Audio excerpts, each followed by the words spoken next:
بسم اللہ الرحمن الرحیم۔ تمام ناظرین کو السلام علیکم۔ آج کی اس ویڈیو میں صحیح مسلم کی حدیث بتانے جا رہا ہوں۔ ایمان کیا ہے، اسلام کیا ہے۔ حضرت ابو ہریرہ رضی اللہ تعالیٰ عنہ سے روایت ہے، کہا رسول اللہ صلی اللہ علیہ وآلہ وسلم ایک دن لوگوں کے سامنے تشریف فرما تھے۔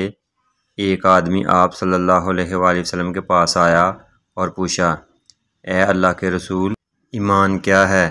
آپ صلی اللہ علیہ وآلہ وسلم نے فرمایا، تم اللہ تعالیٰ، اس کے فرشتوں، اس کی کتاب، قیامت کے روز، اس سے ملاقات، اس کے سامنے حاضری اور اس کے رسولوں پر ایمان لاؤ، اور آخری بار زندہ ہو کر اٹھنے پر بھی ایمان لے آؤ۔ اس نے کہا، اے اللہ کے رسول، اسلام کیا ہے؟ آپ صلی اللہ علیہ وآلہ وسلم نے فرمایا، اسلام یہ ہے کہ اللہ تعالیٰ کی عبادت کرو، اس کے ساتھ کسی چیز کو شریک نہ ٹھہراؤ، لکھی فرض کی گئی نماز کی پابندی کرو، فرض کی گئی زکوٰۃ ادا کرو اور رمضان کے روزے رکھو۔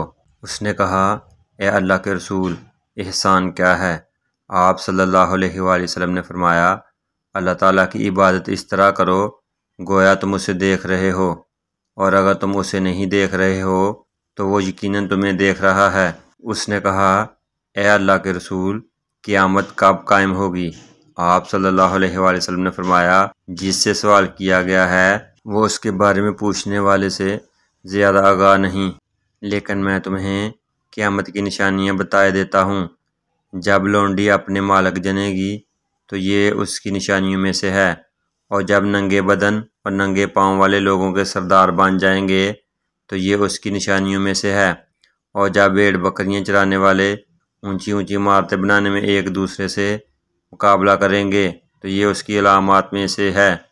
قیامت کے وقت کا علم ان 5 چیزوں میں سے ہے جنہیں اللہ تعالیٰ کے سوا کوئی نہیں جانتا ہے۔ پھر آپ صلی اللہ علیہ وآلہ وسلم نے یہ آیت پڑھی، بے شک اللہ تعالیٰ ہی کے پاس قیامت کا علم ہے، وہی بارش برساتا ہے اور وہی جانتا ہے کہ ارحام ماؤں کے پیٹوں میں کیا ہے۔ کوئی ذی روح نہیں جانتا کہ وہ کل کیا کرے گا، نہ کسی متنفس کو یہ معلوم ہے کہ وہ زمین کے کس حصے میں فوت ہوگا۔ بلا شبہ اللہ تعالیٰ علم والا خبردار ہے۔ حضرت ابو ہریرہ رضی اللہ تعالیٰ عنہ نے کہا، پھر وہ آدمی چلا گیا تو رسول اللہ صلی اللہ علیہ وآلہ وسلم نے فرمایا، اس آدمی کو میرے پاس واپس لاؤ۔ صحابہ کرام رضی اللہ تعالیٰ عنہم اسے واپس لانے کے لیے بھاگ دوڑ کرنے لگے تو انہیں کچھ نظر نہ آیا۔ رسول اللہ صلی اللہ علیہ وآلہ وسلم نے فرمایا، یہ جبریل علیہ السلام تھے جو لوگوں کو ان کا دین سکھانے آئے تھے۔ حدیث 97، صحیح مسلم۔